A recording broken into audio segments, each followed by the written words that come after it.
கர்த்தாவே எங்களையும் எங்கள் குடும்பங்களையும் நீர் ஆசீர்வதித்த கிருபைக்காக உமக்கு நன்றி செலுத்துகிறோம் தகப்பனே. காலை முதல் இந்த மாலை வரையும் எங்களை பாதுகாத்துக் கொண்ட கிருபைக்காக உமக்கு நன்றி செலுத்துகிறோம் தகப்பனே.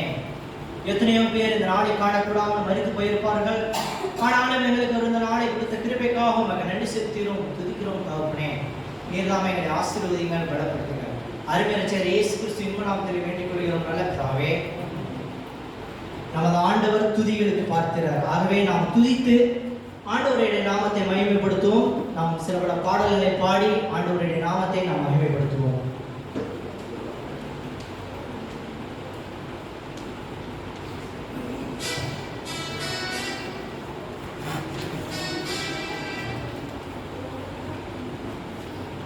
கரங்களில் இருக்கிறதான பாடல் தாண்டிய முதலாவது பாடலை பாடி என்னுடைய நாமத்தை மகிமைப்படுத்தும். முதலாவது பாடல், என்றும் ஆனந்தம் இயேசு தருகிறார். என்றும் ஆனந்தம் நம் இயேசு தருகிறார். துதிப்பேன் துதிப்பேன் துதித்துக் கொண்டிருப்பேன். அனைவரும் தெரிந்த பாடல் வருஷமாய் கரங்களில் எழுதி பாடலாம்.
ஹalleluya. உட்கார்ந்து பாடலாம். சிங்கத்தின் மேலும் பாவின் மேலும் நடந்தே செல்லுவே. சிங்கத்தின் மேலும் பாவின் மேலும் நடந்தே செல்லுவே. சாத்தானை சகல வலிமை வெல்ல அதிகாரம் எனக்குமே. சாத்தானை சகல வலிமை வெல்ல அதிகாரம் எனக்குமே. ஹல்லேலூயா ஆனந்தமே. ஹல்லேலூயா ஆனந்தமே. ஹல்லேலூயா ஆனந்தமே. ஹல்லேலூயா ஆனந்தமே. துதிப்பேன் துதிப்பேன் துதித்துக் கொண்டே இருப்பேன். துதிப்பேன் துதிப்பேன் துதித்துக் கொண்டே இருப்பேன். என்றும் ஆனந்தம் என் இயேசு தருகிறார். என்றும் ஆனந்தம் என் இயேசு தருகிறார். துதிப்பேன் துதிப்பேன் துதித்துக் கொண்டே இருப்பேன். துதிப்பேன் துதிப்பேன் துதித்துக் கொண்டே இருப்பேன். ஹalleluya. ஹல்லேலூயா ஹalleluya. ஹல்லேலூயா. இரண்டாவது பாடல். நீரின்றி வாழ்வேது இறைவா, நினைவின்றி வாழ்வேது தேவா. தெரிந்த பாடல் உற்சாகமாக பாடலாம்.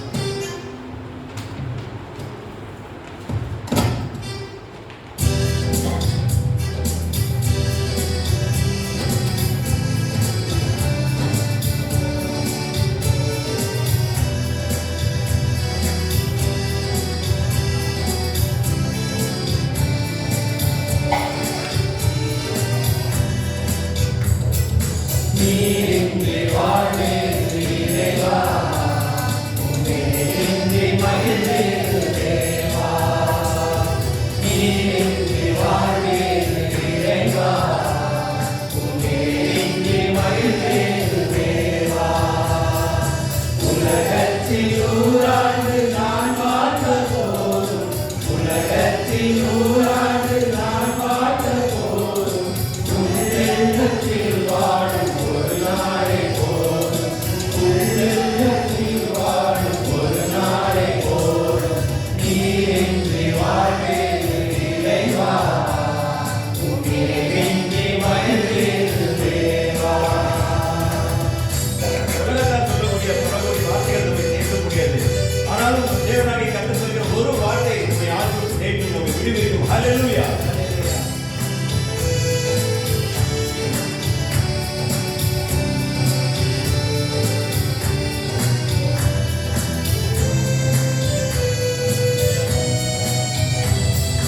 பக்தோடி வார்த்தைகள் நான் கேட்ட போதும், இயேசுவே நீ பேசும் ஒரு வார்த்தை போதும்.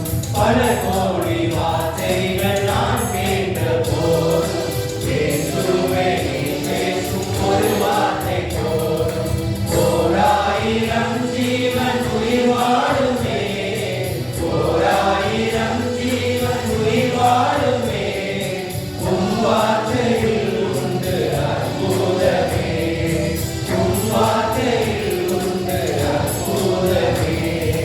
நீரின்றி வாழ்வேது இறைவா, உம் நினைவின்றி மகிழ்வேது தேவா.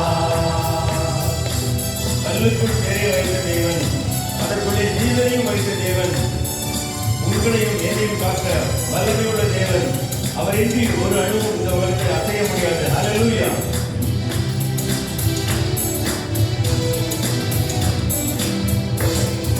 கல்லுக்குள் வேலையை வைத்தவர் நீர், அதற்குள்ளும் ஜீவனை தந்தவர் நீர்.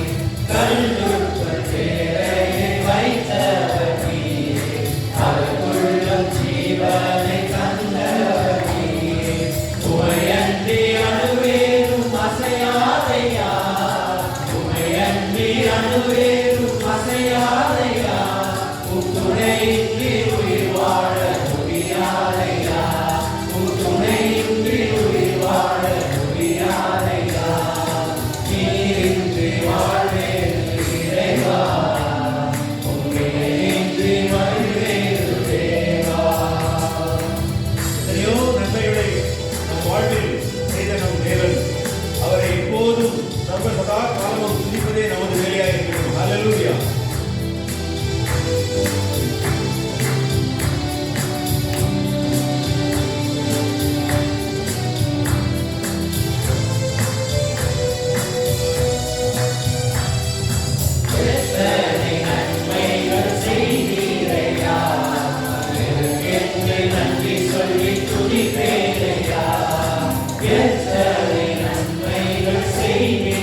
வேத பாடங்களை நாம் வாசிக்க கேட்போம்.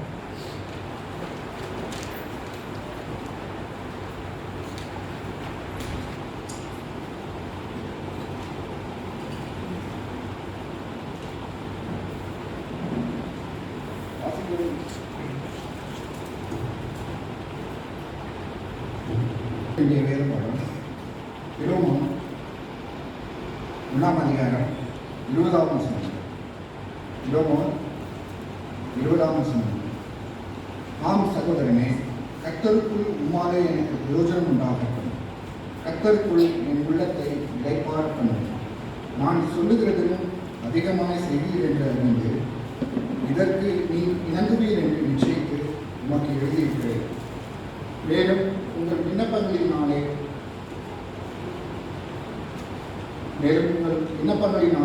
நான் உங்களுக்கு அனுக்கிரகிக்கப்படுவேன் என்று நம்பியிருக்கிறபடியால் நான் இருக்கும்படிக்கு ஒரு இடத்தை எனக்காக ஆயத்தம் பண்ணேன். கிறிஸ்து இயேசு நிமித்தம்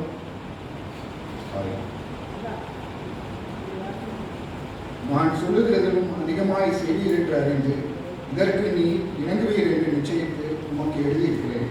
மேலும் உங்கள் விண்ணப்பங்களினாலே நான் உங்களுக்கு அனுக்கிரகிக்கப்படுவேன் என்று நம்பியிருக்கிறபடியால் நான் இருக்கும்படிக்கு ஒரு இடத்தை எனக்காக ஆயத்தம் பண்ணேன். கிறிஸ்து இயேசுவின் நிமித்தம் என்னோட கூட காவலில் வைக்கப்பட்டிருக்கிற எப்பாப்ராவும் என் உடன்வேலையாட்களாகிய மார்க்கும் அரிஸ்தர்க்கும் தேமாவும் லூக்காவும் உமக்கு வாழ்த்துதல் சொல்கிறார்கள். நம்முடைய கர்த்தராகிய இயேசு கிறிஸ்துவின் கிருபை உங்கள் ஆவியுடனே கூட இருப்பதாக. ஆமென். வாசிக்கப்படுகிற கர்த்தர் வேத பாடம் வாசிக்கும் தேவனே மேன்மையாக.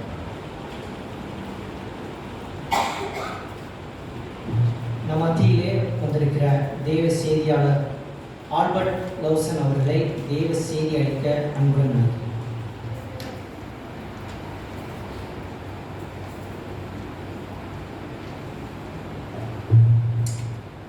ஆண்டவரும் இரட்சகருமாகிய இயேசு கிறிஸ்துவினுடைய ஈடு இணையற்ற நாமத்தினாலே 2ஆம் நாள் கூட வந்திருக்கிற உங்கள் யாவரையும் நான் அன்போடு கூட வாழ்த்தி வரவேற்கிறேன். அன்பு சபையார், குருவானவர், கமிட்டி அங்கத்தினர் ஒவ்வொருவருக்கும் என்னுடைய உள்ளத்தின் ஆழத்திலிருந்து நன்றிகளை இருக்கிறேன். ஹல்லேலூயா சொல்லுங்களேன். ஹல்லேலூயா. எத்தனையோ பேருக்கு கிடைக்கக்கூடாத ஸ்லாக்கியத்தை ஆண்டவர் இன்றைய நாட்களிலே உங்களுக்கும் எனக்கும் கொடுத்திருக்கிறார். ஆமென். நிறைய நாட்கள் நான் யோசித்திருக்கிறேன். என்னுடைய வாழ்க்கையிலே ஆண்டவர் பாராட்டின நன்மைகளை நான் நினைத்து பார்த்திருக்கிறேன். ஆனால் இவற்றையெல்லாம் நினைத்து பார்க்கின்ற பொழுது ஆண்டவருக்கு நான் செய்த உபகாரங்கள் அல்லது நான் ஆண்டவருக்கு செய்திருக்கிற மீண்டும் நான் ஆண்டவருக்கு செய்திருக்கிற அந்த காணிக்கை என்பது மிக குறைவாகவே இருக்கிறது. ஒரு தாய் ஒருவள் கர்ப்பிணியாய் இருக்கின்ற பொழுது அவர்களுக்கு பிரைன் டியூமர், மூளையிலே கட்டி ஒன்று வந்தது. அப்பொழுது ஒன்று அந்த குழந்தை பிறக்க வேண்டும், இல்லை என்றால் அந்த தாய் பிழைக்க வேண்டும் என்று சொல்லி மிக ஒரு இக்கட்டான சூழ்நிலைக்குள்ளாக அவர்கள் தள்ளப்பட்டார்கள். அப்படி தள்ளப்படுகிற சமயத்தில் வேறு வழி இல்லை, மருத்துவமனையிலே அவர்கள் அனுமதித்திருக்கிறார்கள். சுமார் மாத கணக்காக 3 மாதங்கள் 4 மாதங்களாக அந்த தாய் படுத்த படுக்கையாக இருந்து குளுக்கோஸ் மட்டும் ட்ரிப்ஸ் மட்டும் ஏறிக்கொண்டே இருக்கிறது. அப்பொழுது வந்து ஜபித்தவர்கள் அல்லது வந்து பார்த்தவர்கள் எல்லாம் அந்த தாயினுடைய கணவருக்கு சொன்ன ஆறுதல், எப்படியும் இந்த இருவரில் யாராவது ஒருவர் மட்டும்தான் பிழைப்பார்கள் என்று சொன்னார்கள். ஆகவே நீங்கள் உங்களுடைய மனதை நீங்கள் திடப்படுத்திக் கொள்ளுங்கள். நிச்சயமாய் ஆண்டவர் சித்தமானால் 2 பேரும் பிழைக்கட்டும், இல்லை என்றால் ஒருவர் பிழைப்பார்கள், அதை நீங்கள் ஏற்றுக்கொள்ளுங்கள் என்று சொல்லி அப்படி ஆறுதலை உலக பிரகாரமாக கொடுத்தார்கள். அநேக ஊழியர்கள் வந்தார்கள், ஜபித்தார்கள். எல்லாரும் சொன்ன வார்த்தை இதுதான். அவரும் ஒரு ஊழியக்காரர், அந்த தகப்பனார் உள்ளம் உடைந்து ஆண்டவரோடு ஜபிக்க ஆரம்பித்தார். மணிக்கணக்காக உபவாசித்து ஆண்டவரிடத்தில் ஜபிக்க ஆரம்பித்த பொழுது ஆண்டவர்கிட்ட கேட்டார் அந்த ஊழியக்காரர், ஆண்டவரே, நீர் உண்மையுள்ள தெய்வம் என்று சொல்லி இந்த வேதத்தை ஏந்தி நான் மற்றவர்களுக்கு பிரசங்கித்துக் கொண்டிருக்கிறேன். ஆனால் என்னுடைய வாழ்க்கையிலே இப்படி ஒன்று நடக்குமானால், இப்படி ஒரு சம்பவம் நடக்குமானால் நான் எதை மக்களுக்கு நான் சொல்ல முடியும்? நீர் உண்மையுள்ளவர், நீர் அதிசயங்களை செய்கிறவர் என்று எப்படி நான் சொல்ல முடியும் என்று சொல்லி அந்த கணவர் ஆண்டவரிடத்துல மன்றாடி போராடி ஜெபித்தார்கள். குறிப்பிட்ட நாள் வந்தது, டெலிவரி டைம் வந்தது. எல்லாம் ஆஸ்பத்திரியில, அந்த மருத்துவமனையில காத்து கொண்டு இருக்கிறார்கள். மருத்துவர்கள் அநேகர் வந்து விட்டார்கள். எல்லாம் சுற்றி நின்று அங்கு பயங்கர ஒரு எதிர்பார்ப்போடு என்ன நடக்குமோ, யார் பிழைப்பார்களோ, யார் சாப்பார்கள் என்ற அப்படிப்பட்ட ஒரு நோக்கத்தோடு அந்த இடத்துல நின்று கொண்டிருக்கிறார்கள். நேரம் வந்தது, குறிப்பிட்ட நேரம் வந்தது, குழந்தையும் பிறந்தது. குழந்தை பிறந்து மருத்துவர் வெளியே வந்து, டாக்டர் வந்து சொன்னாரு, உண்மையிலே ஒரு பெரிய மெடிக்கல் மிராக்கிள் தான் இது. தாயும் பிழைத்துக் கொண்டார்கள், சேயும் என்ன செய்தது, பிழைத்துக் கொண்டது என்று சொல்லி. எவ்வளவு ஒரு ஆச்சரியம் இல்லையா? ஏன் இதை நான் சொல்லுகிறேன் என்றால், சங்கீதம் 139 இவ்விதமாக நாம் வாசிக்கிறோம், என்னுடைய கருவை உங்களுடைய கண்கள் கண்டது. அது வேற யாரும் இல்லைங்க, உங்களுக்கு முன்னாடி நின்று பேசிட்டு இருக்கேன்ல, நான் தான் உயிருள்ள சாட்சியா என் ஆண்டவர் நிறுத்தி இருக்கிறார். ஆமென், சொல்லுங்களேன் ஹல்லேலூயா. உயிருள்ள சாட்சியா என் ஆண்டவர் நிறுத்தி இருக்கிறார். இதை நான் வளர்ந்து வருகிற சமயத்திலே என்னுடைய பெற்றோர்கள் என் இடத்துல இதை சொல்லுகிற பொழுது, அப்பொழுதுதான் நான் ஆண்டவர்கிட்ட கேட்டேன், ஆண்டவரே இது ஏன் எனக்கு என்னுடைய வாழ்க்கையில இப்படி ஒரு காரியத்தை நீர் அனுமதித்தீர்? எதற்காக? ஒன்று, யாராவது ஒருவர் பிழைக்க வேண்டும் என்ற ஒரு சூழ்நிலையில ஏன், எதற்கு எனக்கு இப்படி ஒரு உயிர் பிச்சையை கொடுத்து ஏன் என்னை பிழைக்க வைத்தீர் என்று நான் ஆண்டவரிடத்துல கேட்கின்ற பொழுது, ஆண்டவர் காண்பித்த வசனம் தான், உன்னுடைய கருவை என்னுடைய கண்கள் கண்டது, உன்னுடைய அவயவங்களில் ஒன்றாகிலும் இல்லாத போதே அவைகள் உருவேற்படும் நாட்களும் என்னுடைய புஸ்தகத்தில் நான் எழுதி வைத்திருந்தேன் மகனே என்று சொன்னார். அப்ப ஆரம்பிச்சது தான் இந்த ஊழியம். அப்ப எடுத்த இந்த வேதம் தான் இன்னைக்கு வரைக்கும் ஆண்டவருக்காய் ஓடிக்கொண்டிருக்கிறேன். என் அன்புக்குரியவர்களே, இந்த இடத்திலே இருந்து என் ஆண்டவர் எனக்கு செய்த நன்மைகளை நான் சொல்லுகிறேன். அதே போல இந்த இடத்துல அமர்ந்திருக்கிற ஒவ்வொருவரிடத்திலும் கேட்டால், ஒவ்வொருவருடைய வாழ்க்கையிலும் இப்படிப்பட்ட அற்புதங்களை, அடையாளங்களை ஆண்டவர் செய்திருக்கிறார் இல்லையா? ஆனால் ஆண்டவருக்கு நாம் எப்படிப்பட்ட நன்றி பலிகளை ஏறெடுத்திருக்கிறோம். முதலாவது ஒரு பாடல் பாடினோம், என்றும் ஆனந்தம் என் இயேசு தருகிறார், துதிப்பேன் துதிப்பேன் துதித்துக் கொண்டே இருப்பேன் அப்படின்னு சொல்லி. அதுல முதல் சாரணம் விதமாய் சொல்லுகிறது, உன்னதர் மறைவில் வல்லவர் நிழலில் என்றும் தங்குவேன், தேவனை நோக்கி அடைக்கல பாறை என்றே சொல்லுவேன் என்று சொல்லி, உன்னதமானவருடைய செட்டைகளின் கீழாய் நீங்களும் நான் என்ன செஞ்சிருக்கிறோம், அப்படியே அடைக்கலம் புகுந்திருக்கிறோம். இந்த மாலை வேளையில 2021 ஆண்டினுடைய லெந்து நாட்களிலே வந்திருக்கிற நீங்களும் நான் ஆண்டவரை பார்த்து துதிக்க போறோங்க. ஆண்டவரே, என்னுடைய வாழ்க்கையில் நீ செய்த நன்மைகள் ஏராளம் ஏராளம். ஆண்டவரே, ஒவ்வொரு பொழுதிலும் என்னுடைய வாழ்க்கையிலே ஒவ்வொரு நேரமாகட்டும், தோல்விகளாக இருக்கலாம், வெற்றிகளாக இருக்கலாம், அல்லது நான் படுத்த படுக்கையாக இருந்த என்னுடைய வியாதிகளாக இருக்கலாம், எல்லா நேரத்திலும் என்னை என்ன செஞ்சிருக்கிறாரு, மறவாமல் ஆண்டவர் நினைத்து இருக்கிறார். ஆமென், சொல்லுங்களேன் ஆமென். யாருமே இதை இல்லைன்னு மறுக்க முடியாது. ஒருவேளை அதனுடைய முக்கியத்துவம் என்ன நமக்கு தெரியாம இருக்கலாம், ஆனால் ஆண்டவர் மறவாமல் உங்களை என்ன செஞ்சிருக்கிறார், என்னை என்ன செஞ்சிருக்கிறாரு, நினைத்து இருக்கிறார். ஆகவேதான் அளவற்ற கிருபையினாலே இந்த நேரத்தில் நீங்களும் நானும் வந்து உட்கார்ந்துருக்கிறோம். நாம் நிற்பதும் நிர்மூலம் ஆகாமல் இருப்பதும் தேவனுடைய சுத்த கிருபை. இரக்கம் வேறு, கிருபை வேறு. இரக்கம் என்பது தேவன் நமக்கு தகுதியானதை கொடுப்பது, இதுதான் இரக்கம். நம் மீது வைத்திருக்கிற இரக்கத்தினாலே ஆண்டவர் நமக்கு வைத்திருக்கிறதை கொடுப்பது. ஆனால் கிருபை என்ன தெரியுமா, நமக்கு தகுதியே இல்லாத ஒன்றை ஆண்டவர் நமக்கு கொடுப்பது. ஆமென். அப்பேற்பட்ட கிருபையினாலே இந்த இடத்துல நீங்களும் நானும் அமர்ந்திருக்கிறோம். பிரியமானவர்களே, இந்த கொரோனா வைரஸை பத்தி நமக்கு நல்லா தெரியும். அதுல நீங்களும் நானும் தப்பிச்சு வந்திருக்கிறோம் அப்படின்னா ஆண்டவருடைய கிருபை, ஆண்டவருடைய கிருபை, மகத்தான கிருபை. ஆண்டவர் இப்படியாய் நாட்களை உங்களுக்கு எனக்கும் கூட்டி கொடுத்து கொண்டே இருக்கிறார். எதற்காக? இந்த லெந்து நாட்களிலாவது, இன்றைய நாளிலாவது என்னுடைய மகனும் மகளும் என்னோடு ஐக்கியமாய் இருக்க மாட்டார்களா, உறவை புதுப்பித்துக் கொள்ள மாட்டார்களா என்ற சிந்தனையோடு ஆண்டவர் இப்படிப்பட்ட நாட்களை கொடுத்திருக்கிறார். எல்லாரும் எழுந்து நின்று இந்த பாடலை நாம் பாட போகிறோம். எல்லாரும் ஜெப நிலையோடு கூட மறவாமல் நினைத்தீரையா, மனதார நன்றி சொல்வேன், இரவும் பகலும் என்னை நினைத்து இதுவரை நடத்தினேன். இந்த பாடலினுடைய ஒவ்வொரு வரிகளும் நமக்காக எழுதப்பட்டவைகள். பிரியமானவர்களே, என்னுடைய வாழ்க்கையில என் ஆண்டவர் செய்த நன்மைகளை நினைத்து ஒவ்வொரு வார்த்தையும் என்னுடைய இருதய பலகையில இருந்து நான் எழுதி வைத்து நான் பாட போகிறேன். அந்த உணர்வோடு கூட நாம் எல்லோரும் இந்த பாடலை பாட போகிறோம். எல்லோருடைய இருதயம் ஒருமுகப்படட்டும். நம்முடைய உடல், பொருள், சிந்தனை, ஆவி முழுவதையும் கல்வாரி சிலுவைக்கு நேராய் நாம் சமர்ப்பிப்போம். ஆண்டவரை நோக்கி நம்ம சொல்ல போறோம், மறவாமல் நினைத்தீரையா, மனதார நன்றி சொல்லுவேன். எல்லோரும் இணைந்து சத்தத்தை உயர்த்தி, பக்கத்தில் இருக்கிறவங்களை பார்க்காதீங்க.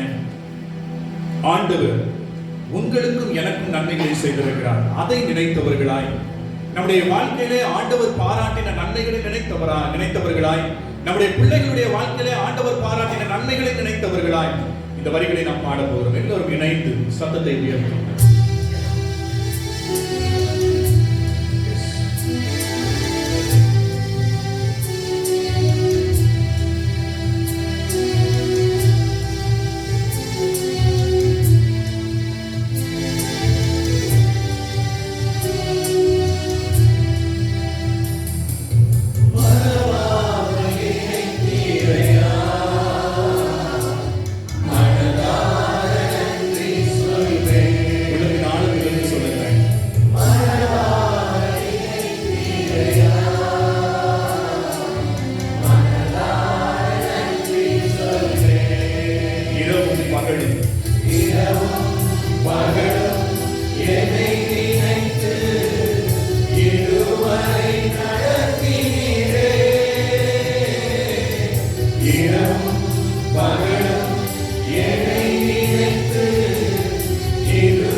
Yeah.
ஆண்டவர் நம்முடைய வாழ்க்கையிலே பாராட்டின நன்மைகளை எல்லாம் நினைத்து பார்த்து ஆண்டவரை பார்த்து சொல்லுவோம், அப்பா நமக்கு நன்றி ஆண்டவரே, ஆண்டவரே நமக்கு நன்றி ஆண்டவரே. ஒரே ஒரு காரியம் பிரியமானவர்களே,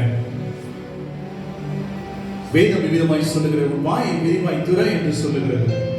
ஒருவேளை ஆண்டவரிடத்திலிருந்து அநேக நன்மைகளை பெற்றுக்கொண்ட நாம் இன்றைய நாளிலே நாம் ஆண்டவருக்கு நன்றி பலிகளை ஏறெடுப்பதற்கு வெட்கப்பட்டோமேயானால், இல்லை என்றால் அதை சொல்லுவதற்கு தயங்குவோமேயானால், வருகிற காலங்களிலே ஆண்டவரிடத்திலிருந்து நன்றி பலிகளை அல்லது அற்புதங்களை பெற்றுக்கொள்வது ஒரு அரிதான காரியமாகிவிடும். நண்புக்குரியவர்களே, நம்முடைய ஆண்டவர் துதி பலிகளை விரும்புகிற தேவன். அவரை பார்த்து சொல்லுவீங்க, அப்பா உமக்கு நன்றி ஆண்டவரை மட்டும் சொல்லுங்களேன். ஆண்டவரை நீர் என்னுடைய வாழ்க்கையில பாராட்டின நன்மைகளுக்காக நன்றி ஆண்டவரைன்னு சொல்லுங்க. எல்லாரும் வாய்ப்பு பக்கத்துல இருக்கிறவங்க பார்க்காதீங்க. ஆண்டவருடைய சன்னிதானத்தில் நிற்கிறோம் பிரியமானவர்களே. ஆண்டவர் இந்த இடத்துல உலாவிக் கொண்டிருக்க, பரிசுத்த ஆவியானவர் இந்த இடத்துல உலாவிக் கொண்டிருக்கிறார் பிரியமானவர்களே. ஆண்டவரை பார்த்து சொல்லுங்க, ஆண்டவரே உமக்கு நன்றி ஆண்டவரே, என்னுடைய வாழ்க்கையில நீர் பாராட்டின நன்மைகளுக்காய் நன்றியோடு நான் துதிக்கிறேன், ஸ்தோத்திரிக்கிறேன் ஆண்டவரே சொல்லுங்க. என்னுடைய உச்ச தலை முதல் உள்ள கால் வரைக்கும் ஆண்டவரே உடைய வல்லமையினாலே நிரப்புகிறேன் ஆண்டவரே, அதற்காய் நன்றி ஆண்டவரே சொல்லுங்க. ஆண்டவரே என்னுடைய பிள்ளைகளுடைய வாழ்க்கையில நீர் பாராட்டின நன்மைகளுக்காய், அவர்களுடைய படிப்பின் காரியத்துல, திருமண காரியங்களில, ஆண்டவரை வேலை பார்க்கிற இடங்களில நீர் கண்ணின் மணியை போல பாதுகாத்து வந்திருக்கிற ஆண்டவரே, அதற்காக நன்றி ஆண்டவரே சொல்லுங்க. இது நன்றி பலிகளை ஏறெடுக்க கூடிய நேரம் பிரியமானவர்களே. ஆண்டவரை பார்த்து சொல்லுங்க, ஆண்டவரே எனக்கு நன்றி ஆண்டவரே மட்டும் சொல்லுங்க. வேற எதுவும் சொல்லாதீங்க. அப்பா உமக்கு நன்றி ஆண்டவரே, என்னுடைய வாழ்க்கையில நீ பாராட்டின நன்மைகளுக்காய் நன்றி, என்னுடைய பிள்ளைகளுடைய வாழ்க்கையில நீ பாராட்டின நன்மைகளுக்காய் நன்றி. நல்லவரையும் நாங்கள் நன்றியோடு துதிக்கிறோம், வல்லவரையும் நாங்கள் துதிக்கிறோம், நேற்று வென்று வென்று மாறாதவரே நாங்கள் நன்றியோடு துதிக்கிறோம், ஸ்தோத்திரிக்கிறோம் ஆண்டவரே. வானம் எனக்கு சிங்காசனம், பூமி எனக்கு பாதப்படி என்று சொன்னவரே, உம்மை முழுமனதாக நாங்கள் துதிக்கிறோம், ஸ்தோத்திரிக்கிறோம் ஆண்டவரே. எங்களுடைய வாழ்க்கையில ஆண்டவரே நாங்கள் எங்கோ பிறந்து எங்கோ வளர்ந்து ஆண்டவரே உம்முடைய அன்பினாலே இடைக்கட்டும்படியாய் இந்த இடத்துல எங்களை உயிரோடு வைத்திருக்கிற தயவிற்காய் நன்றி செலுத்துகிறோம் ஆண்டவரே. ஆண்டவரே பல்வேறு நோய்களிலும் ஆண்டவரே பல்வேறு வைரஸினாலும் பாதிக்கப்பட்ட சூழ்நிலைகளில எங்களை எல்லாம் உடைய உன்னதமான ஒரு சட்டைகளின் கீழே ஆண்டவரே அடைக்கலமாய் வைத்திரே அப்பா உமக்கு நன்றி ஆண்டவரே. நன்றியோடு நாங்கள் துதிக்கிறோம், ஸ்தோத்திரிக்கிறோம் ஆண்டவரே. இந்த இடத்துல உண்மையாய் நோக்கி யாரெல்லாம் பார்த்தார்களோ ஆண்டவரே, உண்மையான இருதயத்தோடு முழு மனதோடு யாரெல்லாம் நன்றி பலிகளை ஏறெடுத்தார்களோ ஆண்டவரே, அத்தனை பேருடைய கரத்திலே வைத்து நான் ஜெபிக்கிறேன். தேவைகளை நீர் சந்தியும் ஆண்டவரே. உமக்கு நன்றி பலிகளை நாங்கள் ஏறெடுக்கிற பொழுது எங்களுடைய தேவைகளை ஆண்டவரே நீர் பூர்த்தி செய்கிற தயவிற்காய் நன்றி செலுத்துகிறோம் ஆண்டவரே. நாங்கள் உங்களுடைய கரங்களிலே பெற்ற நன்மைகளுக்காய் நன்றிகளை மாத்திரம் ஏறெடுக்கிறோம் ஆண்டவரே. ஒருவேளை எங்களுடைய வாழ்க்கையிலே குற்றம் குறைகள் இருக்குமானால் தயவாய் நீர் அதை மன்னிக்க வேண்டும் என்று நாங்கள் ஜெபிக்கிறோம். எங்களை ஒரு விசை தாழ்த்தி அர்ப்பணிக்கிறோம் ஆண்டவரே. கல்வாரி சிலுவையை நோக்கி பார்த்தவர்களாய் இந்த தபச நாட்களில எங்களையும் எங்களுடைய குடும்பங்களையும் ஆண்டவரே அந்த கல்வாரியை நோக்கி பார்க்கும்படியாய் நாங்கள் வைத்திருக்கிறோம் ஆண்டவரே. நீர் எங்களுக்கு எதை கற்றுக் கொடுக்கிறீரோ, சத்தியத்தை சத்தியமாய் புரிந்து கொள்ளக்கூடிய ஞானத்தை ஆண்டவரே நீர் எங்களுக்கு வரத்திலிருந்து கொடுக்க வேண்டும் என்று நாங்கள் ஜெபிக்கிறோம். இந்த இடத்துல வந்திருக்கிற ஒவ்வொருவரையும் பேர் பேராய் குடும்பம் குடும்பமாய் ஆண்டவரே நீர் ஆசீர்வதிக்க வேண்டும் என்று நான் ஜெபிக்கிறேன். தேவைகளை நீர் சந்தியும். இந்த ஆலயம் முழுவதிலும் இருக்கிற ஒவ்வொரு குடும்பத்தின் அங்கத்தினர்களையும் உடைய கரத்திலே வைத்து நான் ஜெபிக்கிறேன். மீதியான வேலை முழுவதும் நீரை பொறுப்படுத்திக் கொள்ளும் ஆண்டவரே, வழி நடத்தும் பலப்படுத்தும் இயேசு கிறிஸ்துவின் மூலம் ஜெபிக்கிறோம் எங்கள் ஜீவனில் நல்ல பிதாவே, ஆமென் ஆமென். அப்படியே அமர்ந்து கொள்வோம். அன்புக்குரியவர்களே,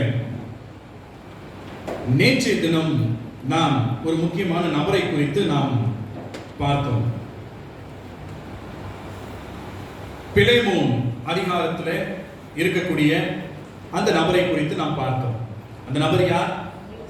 ஒனேசிம். நேற்றைய தினமும் இன்றைய தினமும் அந்த ஒனேசிமுவை குறித்து நாம் தொடர்ச்சியாக சிந்தித்துக் கொண்டிருக்கிறோம். ஒனேசிமுடைய வாழ்க்கையை நாம் இரண்டாய் பிரித்திருக்கிறோம். பிரயோஜனம் உள்ள ஒனேசிமும், இன்னொன்று பிரயோஜனமற்ற ஒனேசிம்.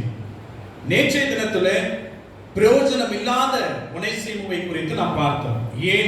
ஏன் என்று சொல்லி 3 காரியங்களை ஆண்டவர் நமக்கு காண்பித்தார். எதினாலே அவன் பிரயோஜனமற்ற ஒனேசிமுவாய் அவன் இருந்தான். இன்றைய நாளிலே நேற்றைய தினத்திலே ஒன்றுக்கும் உதவாத, யாருக்குமே பிரயோஜனம் இல்லாமல் இருந்த அதே மனிதனை இன்றைய நாளிலே பிரயோஜனம் உள்ள ஒரு பாத்திரமாய், மற்றவர்களுக்கு உதவக்கூடிய ஒரு பாத்திரமாய் ஆண்டவர் அவனை உருமாற்றுகிறார். அவனுடைய வாழ்க்கையில ஒரு டர்னிங் பாயிண்ட் வருகிறது. நண்புக்குரியவர்களே, நேற்றைய தினத்திலே ஓடி போனவனாய், அடிமைப்பட்டவனாய், கடன்பட்டவனாய், யாருக்குமே பிரயோஜனம் இல்லாமல் இருந்த அதே ஒனேசிமும் இன்றைய நாளிலே பிரயோஜனமுள்ள மனிதனாய் மாறுகிறான். நண்புக்குரியவர்களே, நம்முடைய வாழ்க்கையில அநேக நேரங்களிலே நாம் நினைக்கிறோம், என்னால் யாருக்குமே எந்த பிரயோஜனமும் கிடையாது. ஏனென்றால் என்னிடத்துல செல்வாக்கு கிடையாது, பணம் கிடையாது, அல்லது நல்ல ஒரு பதவி கிடையாது, ஆகவே என்னை சுற்றி யாரும் இருப்பதும் கிடையாது, எனக்கு என்னிடத்துல இருந்து யாரும் உதவிகளை வாங்குவது கிடையாது, அப்படி நான் யாருக்குமே ஒரு உதவாமல் ஒரு உதவாக்கரையாக நான் இருக்கிறேன் என்று நாம் நிறைய நேரங்களில் நினைத்து இருக்கிறோம்.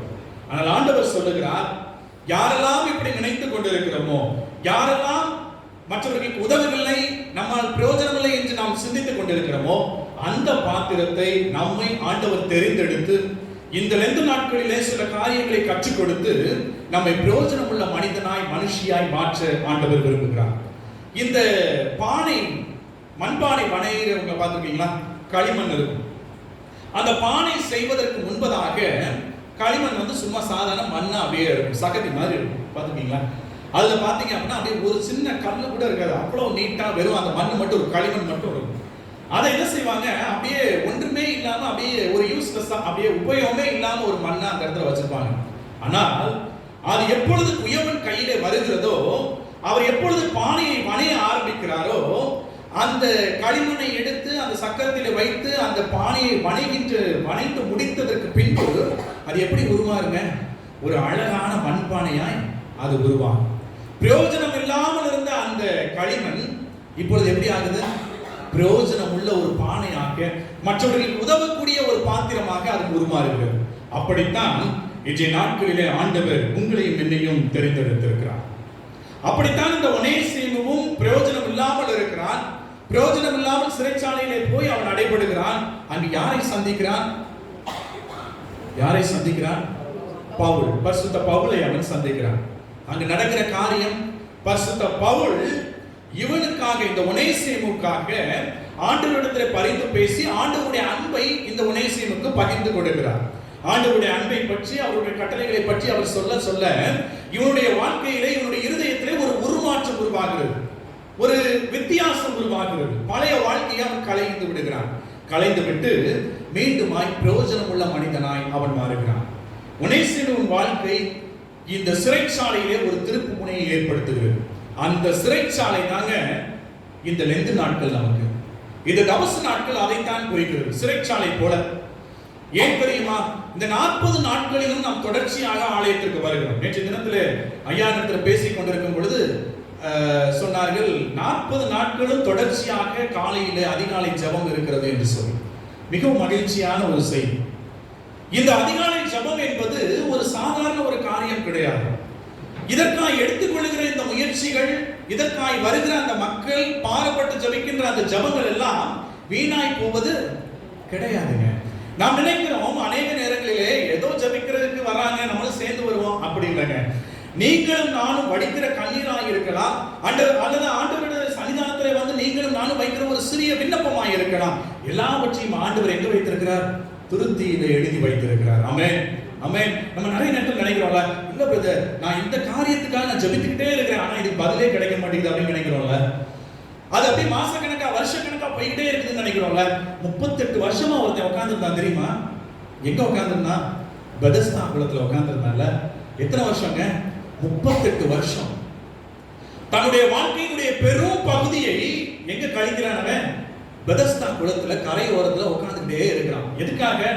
யாராவது என்னை கொண்டு போய் அந்த குளம் கலக்கம் படுகின்ற பொழுது என்னை கொண்டு போய் இறக்கி விடுவாங்க, அப்ப நான் சுத்தமாகிடுவேன் என்ற நம்பிக்கை, விசுவாசத்தோடு 1 மாசம் 2 மாசம் அல்லது 1 வருஷம் 2 வருஷம்லாம் இல்லைங்க, 38 வருஷமாய் வியாதி கொண்டிருந்த மனுஷன் ஒருவன் இருந்தான் என்று வேதத்திலே வாசிக்கிறோம். வாழ்க்கையினுடைய பெரும் பகுதியை அவன் கழிக்கிறான். ஒருவேளை நம்ம காலையில வேலைக்கு கிளம்பிக்கிட்டு இருக்கிறோம், காலையில ஒரு தலைவலி வந்துருச்சுன்னு வச்சுக்கோங்க, யார் பலிகடாவான்னு நினைக்கிறீங்க? கணவனுக்கு வந்துருச்சுன்னா மனைவி பலிக்காடு, மனைவிக்கு வந்துருச்சுன்னா கணவன் முடிஞ்சிச்சு, பிள்ளைங்க சொல்லவே வேணாம். அதுக்கு மேல ஒருத்தரை நம்ம திட்டுவோம். யார? கடவுளை திட்டுவோம். இல்ல கடவுள்கிட்ட கேட்போம், ஆண்டவரே இன்னைக்கு காலையில தானே நான் அதிகாலையில எந்திரிச்சு நான் ஜெபம் பண்ணேன், இப்பதானே பைபிள் வாசித்து முடிச்சேன், ஏன் எனக்கு இந்த தலைவலி? உங்களுக்கு கண்ணு இருக்கா, காது இருக்கா, மூக்கு இருக்கா? இல்ல கடவுளை பார்த்து கேட்கிறோம்ல. எப்போ காலையில வந்து ஒரு 10 நிமிஷம் தலைவலிக்கு அது போகல அப்படின்னா, இதே இது ஒரு மாசம் பெட்ல இருக்கக்கூடிய ஒரு சூழ்நிலை வந்துச்சுன்னா இருந்தா பாருங்க, 38 வருஷம் எந்த ஒரு முறுமுறுப்பும் இல்லாமல் அவன் அமர்ந்திருக்கிறான். பிரியமானவர்களே, 38 வருஷமாக உட்கார்ந்து இருக்கின்ற பொழுதும் குளம் கலக்கப்படுகிறது. ஆண்டவராய் இயேசு கிறிஸ்து வருகிறார், வந்து கேட்கிறார். அப்ப அவன் என்ன சொல்றான்? ஐயா, குளம் கலக்கப்படுகிறது, நான் போய் இறங்கணும்னு நினைக்கிறேன். ஆனா என்ன செய்யறாங்க? என்னைய முந்திட்டு யாராவது ஒருத்தர் என்ன செய்யறாங்க? முன்னாடி போய் இறங்கிடுறாங்க. என்னைய கொண்டு போய் விடுறதுக்கு அங்க ஆளு இல்ல ஆண்டவரே, எனக்கு உதவி செய்யறதுக்கு ஆள் இல்ல. அப்படிப்பட்ட சூழ்நிலைகளிலே இன்றைய நாளிலே நீங்களும் நானும் இருக்கிறோம். அநேக நேரங்களிலே இப்படி ஆசீர்வாதம் இது எனக்குத்தான் வர வேண்டும், இந்த வேலை எனக்குத்தான் கிடைக்க வேண்டும், இந்த பதவி உயர்வு எனக்குத்தான் கிடைக்க வேண்டும், நான் தான் சீனியாரிட்டியில இருக்கிறேன் அப்படின்னு சொல்லி நிறைய நேரங்களில் நம்ம உட்கார்ந்துட்டு இருப்போம். ஆனா என்ன செய்யறாங்க? நமக்கு பின்னாடி இருக்கிறவங்க என்ன செய்யறாங்க? முன்னாடி போய்கிட்டே இருக்கிறாங்க. அதுக்கு காரணம் என்ன தெரியுமா? நீதிமொழிகள் சொல்லுகிறது, நெடுங்காலமாய் காத்திருக்குதல் இருதயத்தை இளைக்க பண்ணும். விரும்பினது வரும்போது அது எப்படி இருக்குமா? ஜீவ விருட்சம் போல இருக்கும். ஹல்லேலூயா சொல்லுங்களேன், ஹல்லேலூயா. ஜீவ விருட்சம் போல இருக்கும். பிரியமானவர்களே, என்றுமே அழியாத ஒரு ஜீவ கிரீடத்தை ஆண்டவர் உங்களுக்காக எனக்காக வைத்திருக்கிறார். அப்படிப்பட்ட ஜீவ விருட்சத்தை ஆண்டவர் இந்த நாட்களிலே கொடுக்கும்படியாய் காத்திருக்கிறார். ஆனா நம்ம என்ன, நெடுங்காலமாய் காத்திருந்து காத்திருந்து என்னுடைய இருதயம் எல்லாம் இழைக்கப்பட்டு போய்விட்டது. ஆண்டவரே, என்னுடைய இருதயத்துல கொஞ்சம் கூட ரத்தமே இல்லப்பா, அப்படியே ஒண்ணும் இல்லாம இருக்கிறேன் நான் அப்படின்னு சொல்லி புலம்ப ஆரம்பிக்கிறோம்ல. ஆண்டவர் இந்த நாட்களிலே, இந்த லெந்து நாட்களிலே அதை தான் சொல்லுகிறேன். அன்பு மகனே, மகளே, நீ புலம்பாதே, அதற்கு பதிலாக நீ என்ன செய்? என்னை துதித்துக் கொண்டே இரு என்று சொல்லுகிறேன். ஒருவேளை மனுஷிகத்திலே அது கஷ்டம் தான், ஒருவேளை மனுஷிகத்திலே அது முடியாத ஒரு காரியம் தான். ஆவியோ உற்சாகம் உள்ளது. எது பலவீனம் உள்ளது? மாம்சம் பலவீனம் உள்ளது. இந்த மாம்சத்தில் இருக்கிற நாம் இப்படிப்பட்ட பலவீனமான காரியங்களுக்குள்ளாய் சூழ்நிலைகளுக்குள்ளாய் சென்று விடுகிறோம். ஆனால் ஆண்டவர் சொல்லுகிறார், நெடுங்காலமாய் காத்திருக்கிறீர்களோ அது உங்களுடைய இருதயத்தை என்ன செய்யும்? இளைக்க பண்ணும். இளைக்கத்தான் பண்ணும். இளைக்கிறதுனா என்ன? இந்த உட்ட ஆசாரி இழைப்பாங்க தெரியுமா, பாலிஷ் ஆகிற வரைக்கும். அதுதாங்க அப்படியே அப்படி ஹார்ட் அப்படியே தேவையில்லாத அந்த விஷயத்தை கேட்டு கேட்டு கேட்டு நம்முடைய இருதயம் அப்படியே ஒண்ணும் இல்லாம போயிடும், இளைக்கிறது. ஆனால் விரும்பினது வரும் பொழுது எப்படி இருக்குமா? ஜீவ விருட்சம் போல இருக்கும். ஆமென். ஜீவ விருட்சத்தை பெற்றுக்கொள்ளும்படியாக தான் ஆண்டவர் இப்படிப்பட்ட தபசு நாட்களை எல்லாம் நமக்கு கொடுத்திருக்கிறார். இந்த தபசு நாட்களிலே நீங்களும் நானும் சரி செய்ய வேண்டிய காரியங்களை சரி செய்து கொள்ள வேண்டும். நீங்களும் நானும் ஒரு சில காரியங்களை இன்றைய நாட்களில ஒரு திருப்பு முனையோடு அதை நாம் மேற்கொள்ளும்படியாய் ஆண்டவர் விரும்புகிறார். அதைத்தான் இந்த ஒனேசிமுடைய வாழ்க்கையிலே ஆண்டவர் செய்திருக்கிறார். பிரயோஜனமற்ற அல்லது பிரயோஜனம் இல்லாத ஒரு மனிதனை சிறைச்சாலை ஒரு திருப்பு முனையை உண்டாக்கி இன்றைய நாளிலே பிரயோஜனம் உள்ள மனிதனாய் இன்றைய நாளிலே நமக்கு முன்பதாய் நிறுத்தி இருக்கிறது. முதலாவது, அவன் எப்படி அவன் பிரயோஜனம் உள்ள மனிதனாய் மாறுகிறான்? முதலாவது காரியமாய் நாம் கற்றுக்கொள்வது மறுபடியும் பிறந்த ஒனேசிம். மறுபடியும் பிறந்த ஒனேசிம். எடுத்து வாசிங்கள், பிலேமோன் 1ஆம் அதிகாரம் 11ஆம் வசனம்.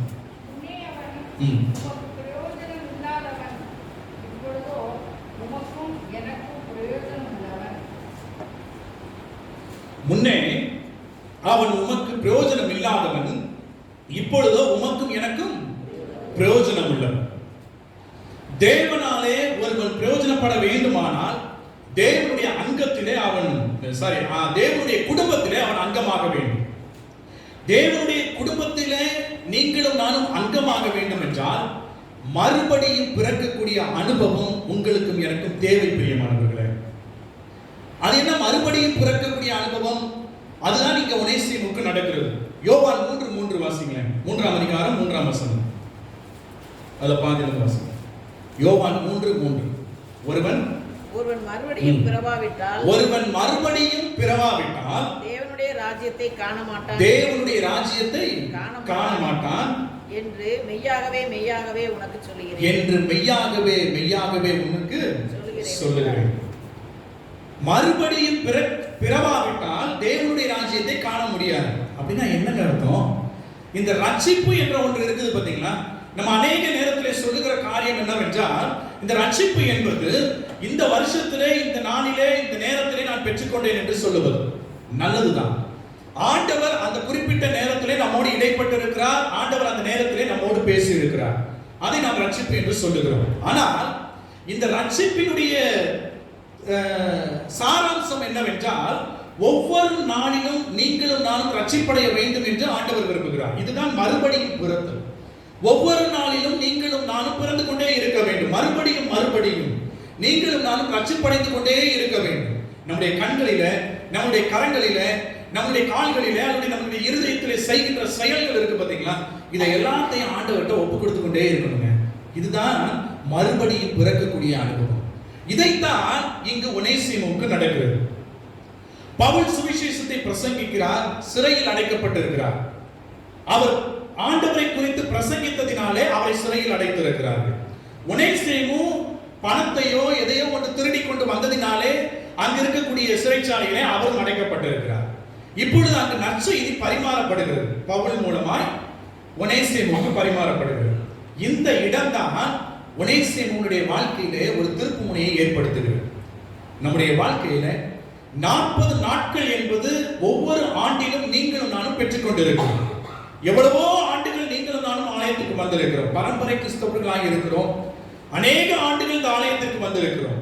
ஒருவேளை சென்ற ஆண்டில் மட்டும் நம்மால் இந்த இடத்திற்கு வர முடியவில்லை. ஆனால் ஒவ்வொரு ஆண்டிலும் வந்திருக்கிற நீங்களும் நானும், ஒவ்வொரு ஆண்டிலும் இந்த 2 நாட்களை, இந்த தபசு நாட்களில் அநேக செய்திகளை கேட்டிருக்கிற நீங்களும் நானும், சென்ற ஆண்டிற்கும் இந்த ஆண்டிற்கும் என்னுடைய ஆவிக்குரிய வாழ்க்கையில எந்தவித முன்னேற்றத்தை அடைந்திருக்கிறேன் என்று நம்மை நாமே தற்பரிசோதனை செய்தோமேயானால் சற்று நலமாய் இருக்கும் என்று நான் எண்ணுகிறேன். 2020ஆம் ஆண்டிலே 2 நாட்களை அனுசரித்த நாம் இந்த 2021ஆம் ஆண்டிற்குள்ளாய் வந்திருக்கிறோம்.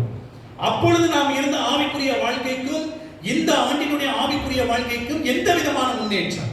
ஒருவேளை முன்னேற்றத்தை அடைந்திருக்கிறோமா, இல்லை என்றால் பின்னேற்றத்தை அடைந்திருக்கிறோமா? ஆனால் இங்கு ஒனேசிமுவுடைய வாழ்க்கையிலே மறுபடியும் பிறக்கின்ற அனுபவம் எப்படி வந்ததோ, அங்கு பவுல் சொல்ல ஆண்டவருடைய அன்பை பற்றி பகிர்ந்து கொள்ள அதை கேட்க கேட்க அவனுக்குள்ளாய் இருந்த இருதயம் இருக்கிறது பாத்தீங்களா, அது மறுபடியும் பிறக்கக்கூடிய அனுபவத்தை அது பெற்றுக்கொண்டது. ஆகவேதான் அவன் அந்த இடத்துல ஒரு பிரயோஜனம் உள்ள பாத்திரமா அவன் மீண்டுமாய் வருகிறான். யோவான் 1ஆம் அதிகாரம் 10ஆம் வசனம் விதமாய் சொல்லுகிறது, மறுபடியும் பிறக்கிறவன் தேவனுடைய பிள்ளையாகிறான் என்று வாசிக்கிறோம். என் அன்புக்குரியவர்களே, அநேக நேரங்களில் நம்ம சொல்றோம், நான் தேவனுடைய பிள்ளை, ஆண்டவராய் இயேசு கிறிஸ்து என்னை மகளாக தெரிந்தெடுத்திருக்கிறார் என்று சொல்லுகிறோம். இங்கு அழகாய் வசனம் சொல்லுகிறது, மறுபடியும் பிறக்கிறவன் தேவனுடைய பிள்ளையாகிறான். நம்முடைய வாழ்க்கையில மறுபடியும் பிறக்கக்கூடிய அனுபவம் இருக்கிறதா? ஒனேசிமுவுடைய வாழ்க்கை எதிர்காலமே இதில் தான் நிச்சயிக்கப்படுகிறது. மறுபடியும் பிறக்காதவன் நியாய தீர்ப்பை சந்திக்க வேண்டும். மிக முக்கியம். மறுபடியும் பிறக்கக்கூடிய அனுபவம் நம்முடைய வாழ்க்கையில இல்லை என்றால் நீங்களும் நானும் நியாய தீர்ப்பை சந்திப்பது என்பது உறுதி. ஆனால் மறுபடியும் பிறக்கிறவன் ஆக்கினை தீர்ப்புக்கு தப்புகிறான் என்று வேதம் சொல்லுகிறது.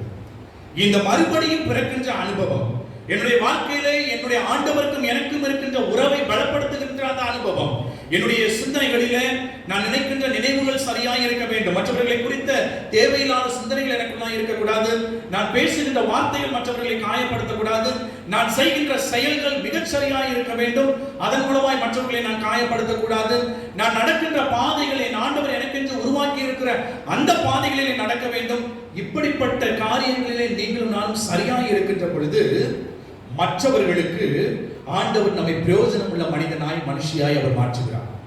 பிரயோஜனம் இல்லாமல் இருந்த இந்த ஒனேசிமுவை அவன் மறுபடியும் பிறந்ததினாலே அவரை பிரயோஜனம் உள்ள மனிதனாய் மாற்றுகிறார்.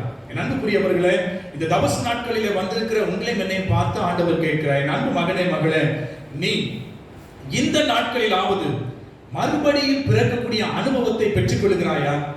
ஒருவேளை நமக்கு தெரியுங்க, கொஞ்சம் நம்மளை நாமே அப்படி யோசித்து பார்த்தோம்னா நமக்கு தெரியும், நான் எந்தெந்த காரியத்தில் எல்லாம் மறுபடியும் பிறக்க வேண்டும், நம்முடைய வாழ்க்கையில எந்தெந்த காரியத்தை எல்லாம் சரி செய்ய வேண்டும். ஒன்றும் இல்லை, ரொம்ப சிம்பிளா சொல்லணும்னா ஜெபிக்கிற காரியமாக இருக்கலாம், அல்லது வேதம் வாசிக்கின்ற காரியமாக இருக்கலாம், அல்லது மற்றவர்களுக்கு உதவுகின்ற காரியமாக இருக்கலாம், அல்லது மற்றவர்களை குறித்த எண்ணங்கள் நமக்குள்ள இருக்குது பாத்தீங்களா, அது தீய எண்ணங்களா அல்லது நல்ல எண்ணங்களா, இப்படிப்பட்ட எண்ணங்கள் இவைகளை எல்லாம் சரி செய்து கொள்ளும்படியாய் ஆண்டவர் இந்த நாட்களை கொடுத்திருக்கிறார். அன்புக்குரியவர்களே, நம்முடைய வாழ்க்கையில நீங்களும் நானும் நிற்பதும் நிர்மூலம் ஆகாமல் இருப்பதும் தேவனுடைய சுத்த கிருபை. அப்படிப்பட்ட கிருபையினாலே இந்த இடத்துல வந்து அமர்ந்திருக்கிறோம்.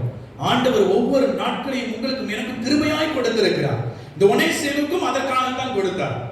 அங்கே எஜமான் வீட்டில் இருந்து அவன் சிறைச்சாலைக்கு வந்து விட்டான். சிறைச்சாலையிலே வந்தவனுக்கு ஆண்டவர் கிருபையாய் நாட்களை கொடுத்தார். ஆகவேதான் அவன் மறுபடியும் பிறக்கக்கூடிய அனுபவத்தை அவன் பெற்றுக்கொண்டான். அப்படித்தான் இந்த தபசு நாட்களை உங்களுக்கும் எனக்கும் ஆண்டவர் கொடுத்திருக்கிறார். எதற்காக?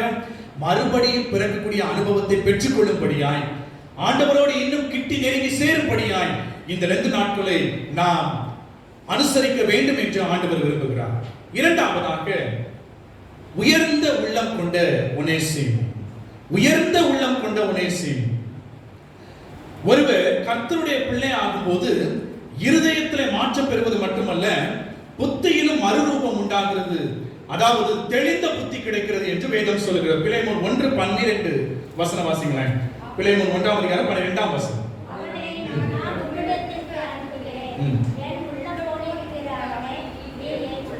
அப்படின்னு சொல்லி யார் சொல்றார்? பவுல் சொல்லுகிறார். பரிசுத்த பவுல் சொல்லுகிறார், அவனை நான் உம்மிடத்திற்கு அனுப்புகிறேன். இவர் இப்ப எங்க அனுப்புறாருங்க?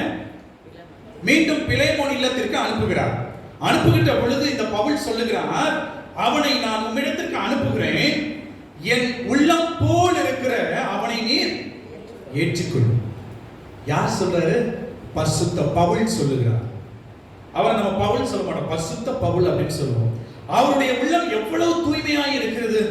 ஆண்டவருடைய சன்னிதானத்தில் பரிசுத்த பவுலுடைய உள்ளம் ஆண்டவருக்காய் ஊழியம் செய்கிறார், ஆண்டவருடைய சீடராய் இருக்கிறார், ஆண்டவருக்காய் எல்லா காரியங்களையும் செய்கிறார். அந்த பரிசுத்த பவுல் சொல்லுகிறார், என்னுடைய உள்ளம் போல் இருக்கிற அவனை நீங்க என்ன செய்யுங்க, ஏற்றுக்கொள்ளுங்கள் என்று சொல்லுகிறார்.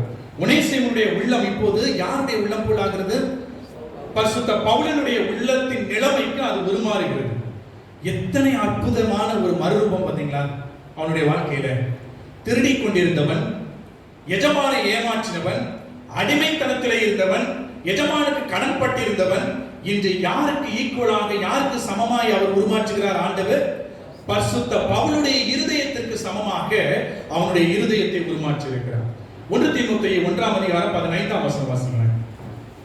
எல்லாருக்கும் தெரிஞ்ச வசனம். பாவிகளை ரட்சிக்க கிறிஸ்து இயேசு உலகத்திற்கு வந்தார் என்கிற வார்த்தை உண்மையும் எல்லா அங்கீகரிப்புக்கும் பாக்கிரமுமானது. அவர்களின் பிரதான பாவி நான் என்று உண்மையான உள்ளத்தோடு தன்னை ஒரு பாவி என்று பவுல் ஒத்துக் கொள்கிறார். பரிசுத்த பவுல் பரிசுத்த உள்ளத்தை உடையவர். இப்படிப்பட்ட வாக்கியத்தை உடைய இந்த பவுல் சொல்லுகிறார், நான் ஒரு பாவி. அப்ப நீங்களும் நானும் எப்படி சொல்லணும்? மகா பாவின்னு சொல்லணும்ல. நீங்களும் அப்படித்தானே சொல்லணும். என்ன சேர்த்து தான் சொல்றேன். ஆண்டவருடைய சன்னிதானத்தில் வந்து சொல்றேன், ஆண்டவரே நான் மகா பாவியாக இருக்கிறேன், தெரிந்தோ தெரியாமலோ அநேக காரியங்களை நான் செய்திருக்கிறேன். ஆண்டவரே உம்முடைய சன்னிதானத்திலே வந்து அங்கே கெட்டகுமாரன் சொல்ல உம்முடைய மகன் என்று சொல்லப்படுவதற்கு நான் பாத்திரன் அல்ல ஆண்டவரே, மகா பாவியாக இருக்கிறேன். இங்க பரிசுத்த பவுல் சொல்லுகிறார், நான் பாவிகளிலே பிரதான பாவி. உள்ளத்தில் மாய்வாளம் கொண்டோரை தேவன் என்ன செய்ய மாட்டார்? உயர்த்த மாட்டாருங்க. உள்ளத்துல ஒண்ணு வச்சு வெளியில ஒண்ணு பேசுறவங்க இருக்காங்க பாத்தீங்களா, ஆண்டவர் அவருடைய வாழ்க்கையில எந்த ஒரு உயர்வையும் கட்டளையிட மாட்டார். அவர்கள் பட்சத்தில் தேவன் நிற்கவும் மாட்டார். பிரியமானவர்களே, உண்மையற்றவனாய் இருந்த ஒனேசிமும் உண்மையுள்ள உயர்ந்த உள்ளம் படைத்தவனாய் உருமாறி இருக்கிறான். இப்பொழுது அவனுடைய இருதயத்திலே உண்மை இல்லை. ஏன் இல்லை? தன்னுடைய எஜமான் வீட்டிலே இருந்து திருடி வந்திருக்கிறான். அவனுடைய உள்ளத்திலே உண்மை இருந்திருக்குமானால், அவனுடைய உள்ளம் தூய்மையாய் இருந்திருக்குமானால் அவன் இந்த காரியத்தை செஞ்சிருக்கவே மாட்டாங்க. ஆனால் அவன் செய்த காரியம் தன்னுடைய உள்ளம் இருளடைந்திருந்ததினாலே அவன் எதையோ ஒன்று திருடி கொண்டு வந்து விட்டான் ஒனேசிம். அன்புக்குரியவர்களே, இப்படி உள்ளம் தூய்மை இல்லாமல் இருந்த அந்த ஒனேசிமுடைய இருதயத்தை ஆண்டவர் உருமாற்றுகிறார். எப்படி உருமாற்றுகிறார்? பரிசுத்த உள்ளத்தோடு இணைத்து உருமாற்றி இருக்கிறார். பரிசுத்த பவுல் சொல்கிறார், என் உள்ளம் போல் இருக்கிற அவனை நான் அனுப்புகிறேன், நீங்க என்ன செய்யுங்க, ஏற்றுக்கொள்ளுங்கள் என்று சொல்லுகிறார். ஒரு கதை ஒன்று உண்டு. இது ஒரு கதை அல்ல, ஒரு உண்மை சம்பவம். வெளிநாட்டில ஒரு சிறுவன் ஒருவன் ஒரு பேப்பர், இந்த வேஸ்ட் பேப்பர்லாம் எடுப்பாங்களே, எடைக்கு எடுப்பாங்களே, அந்த கடையில அவன் வேலை பார்த்து கொண்டிருந்தான். அங்கு ஒரு வயதான ஒரு பாட்டி அந்த கடைக்கு பக்கத்துல இருக்கிறாங்க. அந்த பாட்டி தன்னுடைய ஒரு வேலை நிமித்தமாக அவங்க வந்து வேறு ஒரு இடத்திற்கு செல்ல வேண்டும், வேற ஒரு ஊருக்கு, வேற கண்ட்ரிக்கு அவங்க செல்லணும். அப்போ அவங்க என்ன பண்ணாங்கன்னா, தன்னுடைய வீட்டில் இருக்கக்கூடிய இந்த பழைய ஜாமான் எல்லாத்தையும் எடைக்கு போட்டுருவோம் அப்படின்னு சொல்லிட்டு அந்த சின்ன பையனை கூப்பிட்டு சொன்னாங்களா, இங்கே வந்து நீ எங்கள் வீட்டில் இருக்கக்கூடிய எல்லா ஜாமானையும் எடுத்து எடைக்கு போட்டு காசு வந்து நீ கொடுத்துருப்பா அப்படின்னு சொல்லி ரொம்ப நம்பிக்கையா அவங்க சொல்லிட்டு வந்துட்டாங்க. இவன் வந்தான், வீட்டுல இருந்து எல்லா புஸ்தகத்தையும், தேவையில்லாத எல்லா புஸ்தகத்தையும் எடுத்துட்டு அவன் போயிட்டான். போய் அங்கே எடைக்கு போடும் பொழுது எல்லாம் எடையெல்லாம் போட்டு, வெயிட் எல்லாம் போட்டு, ரேட் எல்லாம் எழுதியாச்சு. ஓனர்ல இந்த பையன் மட்டும் தான் இருக்கிறான். ஸோ எல்லா வேலையும் முடிஞ்சிருச்சு. அடுக்கி வைக்கும் பொழுது அவன் என்ன பண்றான், ஒவ்வொரு புஸ்தகமா சும்மா புரட்டி பார்க்கறான், உள்ள வேற ஏதாவது இருக்குதா அப்படின்னு சொல்லி. ஸோ அப்படி பார்க்கின்ற பொழுது உள்ள இருந்து ஒரு சில ரூபாய் நோட்டுகள் கீழே விழுது. கீழே விழுந்தவனே இங்க பாக்குறான், அச்சோ உள்ள பாட்டியம்மா ஏதோ பணம் வச்சுக்கிறாங்க, இதை கொண்டு போய் நம்ம கொடுத்துட்டு வந்துருவோம் அப்படின்னு சொல்லிட்டு அதை எடுத்து பத்திரமா கொண்டு போய் அந்த பாட்டியம்மனுடைய வீட்டிற்கு சென்று கொண்டு போய் கொடுக்குறான். கொடுக்கின்ற பொழுது அந்த பாட்டிக்கு ஒரே ஆச்சரியம். அவன் ரொம்ப சின்ன பையன், ஒரு 10 வயசு கூட இருக்காது. ஆனா அவன் இவ்வளவு ஒரு பயத்தோட, இவ்வளவு ஒரு உண்மையோட கொண்டு வந்து கொடுக்குறானே அப்படின்னு சொல்லிட்டு அவன்கிட்ட திருப்பி கொஞ்சம் காசு கொடுத்து இதை நீ வச்சுக்கோ அப்படின்னு சொன்னாங்க. உடனே அவன் சொன்னானே, இல்ல இல்ல எனக்கு எங்க முதலாளி என்ன கொடுக்குறாரு, சம்பளம் கொடுக்குறாரு, அது எனக்கு போதும் பாட்டி, பரவாயில்ல நீங்க வச்சுக்கோங்க அப்படின்னு சொல்லிட்டு அவன் கடைக்கு போயிட்டான். இந்த பாட்டிக்கு இந்த நிகழ்ச்சி அவனுடைய இருதயத்தை உறுத்திக்கிட்டே இருந்தது. ஏதோ இவன்கிட்ட இருக்குது அப்படின்னு சொல்லிட்டு இவங்க தன்னை அறியாம எந்திரிச்சு திருப்பி அந்த கடைக்கு போய் அந்த ஓனரை பார்த்து பேசினாங்க. இவன் எப்படி இந்த கடைக்கு வந்தான், எப்படி எதனால வேலை பார்க்கறான் அப்படின்னு சொல்லும் போது அவர் சொன்னாரா, இவனுக்கு அம்மாவும் கிடையாது அப்பாவும் கிடையாது, அதனால ரோட்ல ஒரு தடவை நான் பார்த்துட்டு போய் இவனை கூப்பிட்டு வந்து நான் வேலைக்கு வச்சிருக்கிறேன் அப்படின்னு சொல்லி சொன்னாங்க. அப்போ அந்த பாட்டி சொன்னாங்க, நான் வந்து இப்போ இந்த கண்ட்ரில இருந்து இன்னொரு கண்ட்ரிக்கு நான் போறேன், அங்க வந்து என்னுடைய பிள்ளைங்கள்ட்ட போய் நான் செட்டில் ஆக போறேன். இந்த பையனை நீங்க என் கூட அனுப்புனீங்க அப்படின்னா இவனை நான் பார்த்துக்கிறேன் அப்படின்னு சொல்லி நான் எல்லாம் எழுதி கொடுத்துறேன் அப்படின்னு சொல்லி இந்த பேச்சுவார்த்தைகள் எல்லாம் முடிச்சு அந்த முதலாளியும் சரி ஓகே அந்த பையனை நான் கேட்டு சொல்றேன் அப்படின்னு சொன்னோன்னே அந்த பையன்டையும் கேட்டோன்னா அவனும் அந்த சிறுவனும் சரி நான் போறேன் அப்படின்னு சொல்லிட்டான். சொன்ன உடனே அந்த பாட்டி அவனையும் கூப்பிட்டு தன்னுடைய பேர பிள்ளையை போல அவனை அணைத்து கொண்டு அந்த வெளிநாட்டிற்கு சென்று அங்கு செட்டில் ஆனதுக்கு பிறகு அவனை படிப்பதற்காய் பள்ளிக்கூடத்திற்கு அனுப்புகிறார்கள். அங்க ஒரு முதன்மையான மாணவனாக அவன் படித்து வெளியே வருகிறான், கல்லூரியிலே படிக்கிறான். முதன்மையான மாணவனாய் வந்து இன்றைக்கும் அவன் ஒரு பெரிய கம்பெனியில வேலை பார்த்து கொண்டிருக்கிறான் என்று இந்த சம்பவம் நமக்கு ஒரு நினைவூட்டுகிறது. ஏன் இதை சொல்லுகிறேன் தெரியுமா?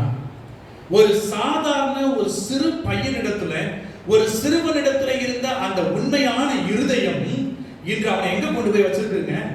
ஒரு மிகப்பெரிய ஒரு ஸ்தானத்துல ஆண்டவர் அவனை உயர்த்தி இருக்கிறார். அந்த உயர்ந்த நிலைக்கு செல்வதற்கு காரணம் என்ன? அவனிடத்துல இருந்த அந்த உண்மை, அந்த உண்மையான இருதயம். ஆகவேதான் ஆண்டவர் யார் மூலமாகவோ அவனை போஷித்து இன்றைய நாளிலே அவனை பெயர் சொல்லி அழைத்து ஒரு உயர்ந்த நிலையிலே வைத்திருக்கிறார். நண்புக்குரியவர்களே, இன்றைய நாட்களிலே, தபச நாட்களிலே வந்திருக்கிறோம். நம்முடைய உள்ளம் இன்று எப்படி இருக்கிறது? உயர்ந்த உள்ளமாய் இருக்கிறதா? மற்றவர்களை குறித்த சிந்தனை நமக்குள்ளாய் எப்படி இருக்கிறது? அல்லது நாம் செய்கின்ற காரியங்களிலே, நாம் வேலை பார்க்கிற இடங்களிலே, நாம் செய்கின்ற செயல்களிலே மிக தெளிவாய் சுத்தம் உள்ளவர்களாய் இருக்கிறோமா? ஏதோ ஒரு கிறிஸ்தவனாய் வாழ்கின்ற வாழ்க்கை அல்ல பிரியமானவர்களே. இப்படித்தான் வாழ வேண்டும் என்று ஆண்டவர் எழுதி கொடுத்திருக்கிற கற்பனைகளை வைத்திருக்கிறோம் நம்முடைய கரங்களிலே. நீங்களும் நானும் வாழுகின்ற வாழ்க்கை என்பது மற்றவர்களைப் போல ஏனோதானோ என்று வாழுகின்ற வாழ்க்கை அல்ல. இப்படித்தான் வாழ வேண்டும் என்று ஆண்டவர் வரையறுத்து வைத்திருக்கிறார். ஒருவேளை இதை நாம் செய்யவில்லை என்றால் இந்த தண்டனை நமக்கு உண்டு. ஒருவேளை இந்த காரியத்தை நாம் நடப்பிக்கவில்லை என்றால் நமக்கு இந்த தண்டனை உண்டு என்பதை நாம் அறிந்திருக்க வேண்டும். ஆனால் அநேக நேரங்களில் கிறிஸ்தவன் என்று சொல்லி மார்த்தட்டி கொண்டிருக்கிற நாம் இதையெல்லாம் மறந்து போய் நம்முடைய வாழ்க்கையில மனம் போன போக்கிலே வாழ்ந்து கொண்டிருக்கிறோம். மற்றவர்களை குறித்த எந்த விதமான எண்ணமும் கிடையாது. நான், என்னுடைய குடும்பம், என்னுடைய பிள்ளைகள் என்று, என்னுடைய பணம் என்று சொல்லி நம்முடைய வாழ்க்கையை அப்படியாய் நாம் நடத்தி கொண்டிருக்கிறோம். ஆனால் இந்த ஒனேசிமுடைய வாழ்க்கை எங்கு உருமாறுகிறது? அவனுடைய இருதயத்தை ஆண்டவர் உருமாற்றி இருக்கிறார். ஒரு உயர்ந்த உள்ளத்தை அவனுடைய வைத்திருக்கிறார். சதையான இருதயம் அல்ல, ஒரு உயர்ந்த உள்ளம், ஒரு பரிசுத்தமான இருதயத்தை ஆண்டவர் கொடுக்கிறார். ஆகவேதான் அவன் இந்த நாட்களிலே எப்படி மாறுகிறான்? பிரயோஜனம் உள்ள மனிதனாய் அவன் உருமாறுகிறான். அன்புக்குரியவர்களே, நம்முடைய உள்ளமும் பரிசுத்தமான உள்ளமாய் மாறுகின்ற பொழுது, ஒருவேளை நம்முடைய இருதயமும் நல்லவைகளை சிந்தித்து நல்லவைகளை பேசுகின்ற இருதயமாய் ஆண்டவரோடு ஒப்புரவாகக்கூடிய இருதயமாய் இருக்கின்ற பொழுது, ஆண்டவர் உங்களையும் என்னையும் மற்றவர்களுக்கு பிரயோஜனமுள்ள பாத்திரமாய் அவர் உருமாற்றுவார் என்பதில் எந்த விதமான சந்தேகமும் கிடையாது. ஆகவேதான் ஆண்டவர் இப்படிப்பட்ட தபசு நாட்களை கொடுத்திருக்கிறார். மூன்றாவது ஒரு காரியத்தை சொல்லி நான் நிறைவு செய்கிறேன். மூன்றாவதாக சகோதரனாகிய ஒனேசிம். சகோதரனாகிய ஒனேசிம் கிறிஸ்தவ பண்புகளிலே மிகவும் மேலான ஒரு உயர்ந்த பண்பு என்னவென்றால் இந்த சகோதர பண்பு. ஒரு காலத்திலே அடிமையாக, திருடனாக, மற்றவர்களால் புறக்கணிக்கப்பட்டு தாழ்ந்த நிலையிலே இருந்த இந்த ஒனேசிமும் இப்பொழுது சகோதர அந்தஸ்திலே வருகிறார். வாசிங்களேன், 1ஆம் அதிகாரம் 15ஆம் வசனம் வாசிங்க. இனிமேல் அவன் அடிமையானவன் அல்ல, அடிமையானவனுக்கு மேலானவனாகவும் பிரியமுள்ள சகோதரனாகவும் இருக்கும் படிக்கும் கொஞ்ச காலம் உண்மை விட்டு பிரிந்து போவானானாம். எப்படி இருக்கும் பாருங்க. பிலேமோன் வீட்டிலே இருந்து எதையோ திருடி கொண்டு கடன்பட்டவனாய், அடிமைப்பட்டவனாய், அடிமைத்தன வாழ்க்கையிலே இருந்த இந்த ஒனேசிமும் இங்கு வந்து விட்டார் பவுல் இடத்துல. பவுல் ஆண்டவருடைய அன்பை பகிர்ந்து கொள்ளுகிறார். இதெல்லாம் நடக்கிறது. இதெல்லாம் முடித்து மீண்டும் இந்த ஒனேசிமுவை அங்கே பிலேமோன் இல்லத்திற்கு அனுப்புகிறார். அனுப்புகின்ற பொழுது அவர் சொல்லுகிறார், பிலேமோனை பார்த்து, அவர் என்றென்றைக்கும் உம்முடையவனாய் இருக்கும் படிக்கும் இனிமேல் அவன் அடிமையானவனாக அல்ல, அடிமையானவனுக்கு மேலானவனாகவும் பிரியமுள்ள சகோதரனாய் இருக்கும் படிக்கும். யாரோட சகோதரனாய் இருக்கும் படிக்கும்? யார் தன்னை அடிமைப்படுத்தி வைத்தார்களோ, யார் தன்னை ஒரு அடிமைத்தன வாழ்க்கை, அதாவது இவ்வளவுதான் சாப்பிடணும், இதைத்தான் செய்யணும் அப்படின்னு சொல்லி 24 மணி நேரம் தன்னை வேலை வாங்கினாரோ அவருக்கு சகோதரன் அந்தஸ்திலே இவன் சொல்லுகிறான். அன்புக்குரியவர்களே, எப்பேற்பட்ட மனிதனாய் இருந்த இந்த ஒனேசிமுவை ஆண்டவர் எப்படி உருமாற்றம் அடைய செய்கிறார் பாருங்களேன். முன்னொரு காலத்திலே தன்னிடத்தில் அடிமையாய் இருந்தவனை அவன் ரட்சிக்கப்பட்ட பின்பு தன் சகோதரனாக கர்த்தருக்குள் ஏற்றுக்கொள்வதே கிறிஸ்தவ வாழ்க்கையினுடைய உயர்ந்த பண்பாகும். அன்புக்குரியவர்களே, நம்முடைய இல்லத்தை சுற்றி அல்லது நம்முடைய ஆலயத்தில் அநேக மக்கள் இருக்கிறார்கள், அநேக விதமான எண்ணங்களோடு இருக்கிறார்கள், அநேக வித்தியாசமான மனிதர்களை நாம் பார்க்கிறோம். அவர்களை எல்லாம் நீங்களும் நானும் சகோதரனாய், சகோதரியாய் நினைத்திருக்கிறோமா? அல்லது உள்ளொன்று வைத்து புறமொன்று பேசுகிற மக்களாய் இருக்கிறோமா? கொலோசியர் 4ஆம் அதிகாரம் 9ஆம் வசனத்தில் மீண்டுமாய் வாசிக்கிறோம். பவுல் எழுதுகிறார், அவனையும் உங்களில் ஒருவனாய் இருக்கிற உண்மையும் பிரியமான சகோதரனாகிய ஒனேசிமு என்பவனையும் உங்களிடத்தில் அனுப்பியிருக்கிறேன் என்று எழுதுகிறார். உங்களில் ஒருவனாய் இருக்கிற யாரை பார்த்துங்க? பிலேமோனை பார்த்து சொல்றார்.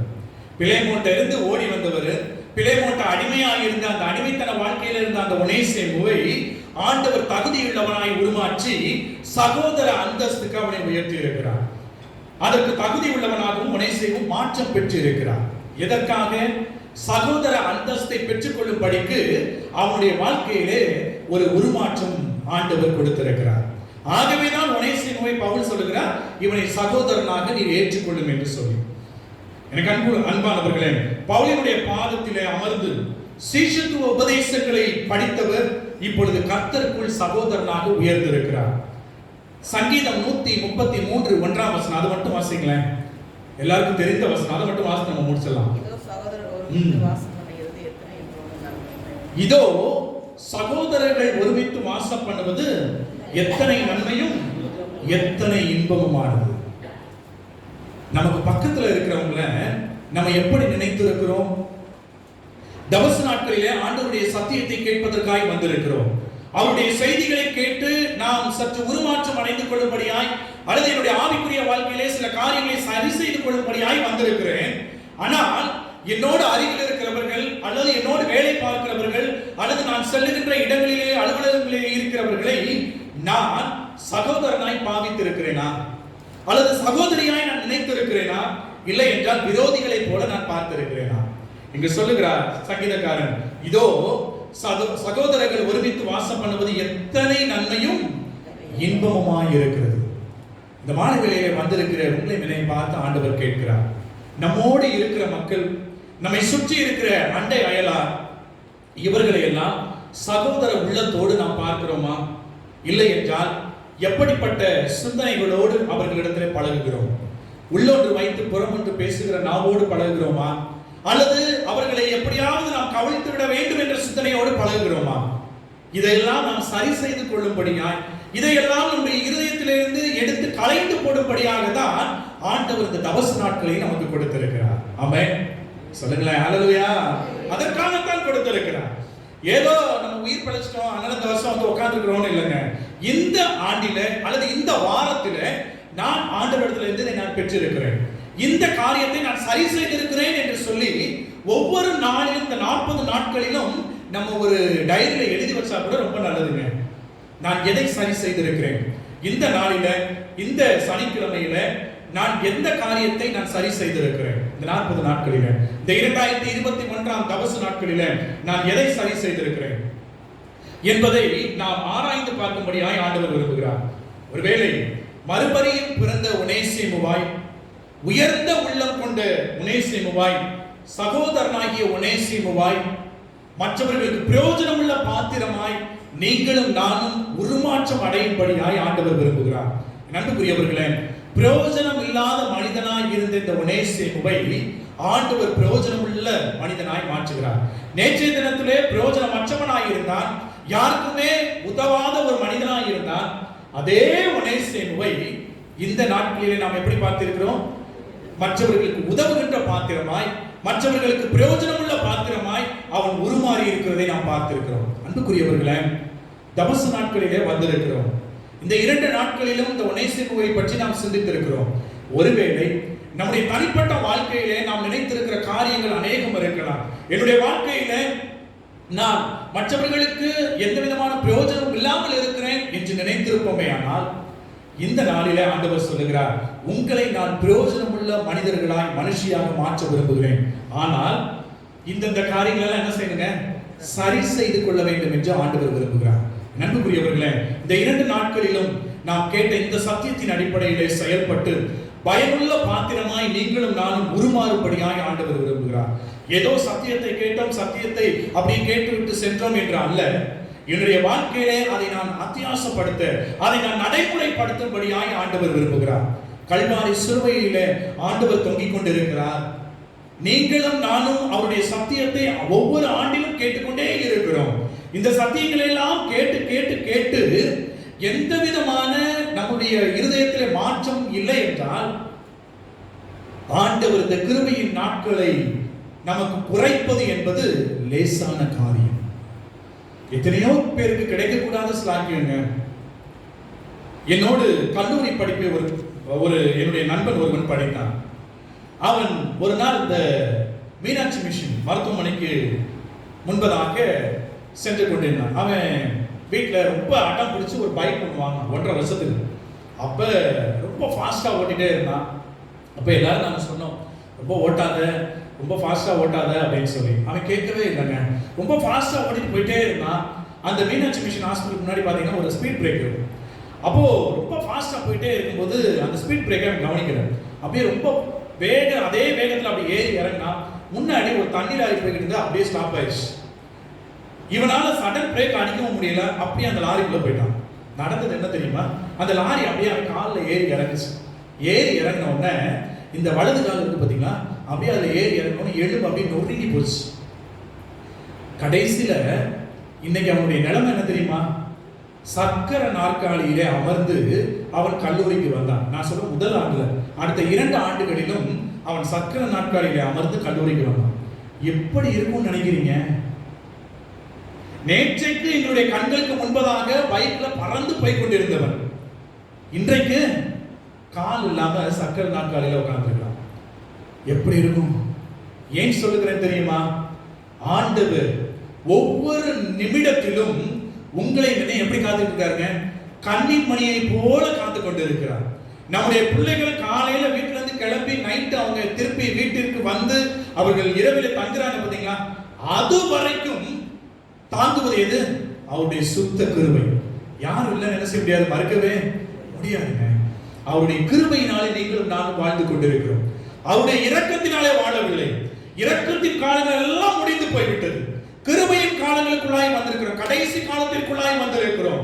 இந்த கடைசி காலத்திற்குள்ளாகவும் நீங்களும் நானும் மனம் திரும்பவில்லை என்றால், சில காரியங்களை சரி செய்யவில்லை என்றால், நாம் நியாய தீர்ப்பிலே நிற்பதற்கு தகுதியற்றவர்களாய் ஆகிவிடுவோம். ஆகவேதான் இந்த 2 நாட்களில் ஒனேசிமுவை குறித்து அவருடைய வாழ்க்கையில இருந்து ஆண்டவர் இப்படிப்பட்ட காரியங்களை கற்றுக் கொடுத்திருக்கிறார். ஒருவேளை பிரயோஜனம் இல்லாத மனிதர்களாய் நாம் இம்மட்டும் இருந்திருப்போமே, ஆனால் இனிமேல் ஆண்டவரே, என்னுடைய வாழ்க்கையில நான் சரி செய்ய வேண்டிய காரியங்கள் எல்லாம் நான் சரி செய்து இனிமேல் மற்றவர்களுக்கு பிரயோஜனம் உள்ள பாத்திரமாய் நான் மாறுவதற்கு ஆயத்தமாய் இருக்கிறேன் என்று சொல்லி ஆண்டவருடைய சன்னிதானத்திலே நம்மை படைப்போம். எல்லோரும் கண்களை மூடி ஜெபம் செய்வோம். எங்கள் அன்பின் ஆண்டவரே, மீண்டும் அவருடைய பாதத்திலே வருகிறோம்ப்பா. நேற்றும் இன்றும் இந்த ஒனேசிமுவை குறித்து சிந்திக்கும்படியான ஒரு கிருபையை கொடுத்து அதற்காக நன்றி செலுத்துகிறோம். நேற்றைய தினத்தில பிரயோஜனம் இல்லாமல் இருந்த இந்த ஒனேசிமு இன்றைய நாளிலே பிரயோஜனம் உள்ள மனிதனாக நீ மாற்றி இருக்கிறீர். அதற்காக நன்றி ஆண்டவரே. அதே போல எங்களுடைய வாழ்க்கையில அநேக நேரங்களிலே நாங்கள் பிரயோஜனம் இல்லாத மனிதர்களாக இருக்கிறோம். சில காரியங்களை சரி செய்து கொள்ளும்படியாய் ஆண்டவரே கற்றுக் கொடுத்திருக்கிறீர்கள். அதையெல்லாம் நாங்கள் சரி செய்து எங்களுடைய வாழ்க்கையிலே பிரயோஜனம் உள்ள மனிதர்களாய் ஆண்டவரை மற்றவர்களுக்கு உதவும் கரம் நீட்டக்கூடிய மனிதர்களாய் உருமாறும்படியான கிருபையை ஆண்டவரே நீங்கள் கொடுக்க வேண்டும் என்று நாங்கள் ஜெபிக்கிறோம். எங்களை ஒரு விசை தாழ்த்தி அர்ப்பணிக்கிறோம் ஆண்டவரே. நீரே தயவாய் எங்களை ஏற்றுக்கொள்ளும். உமக்கு சித்தமானால் நாளை தினம் ஓய்வு நாளிலே ஆண்டவரே நாங்கள் மீண்டுமாய் வந்து உடைய சத்தியத்தை நாங்கள் கேட்கும்படியான பாக்கியத்தை நீங்க எங்களுக்கு கொடுங்க. ஒரு விசைகளை தாழ்த்தி அர்ப்பணிக்கிறோம். நீரை பொறுப்படுத்திக் கொள்ளும், வழிநடத்தும், பலப்படுத்தும். இயேசு கிறிஸ்துவின் மூலம் ஜெபிக்கிறோம் எங்கள் ஜீவனுள்ள நல்ல பிதாவே. ஆமென். ஆமென்.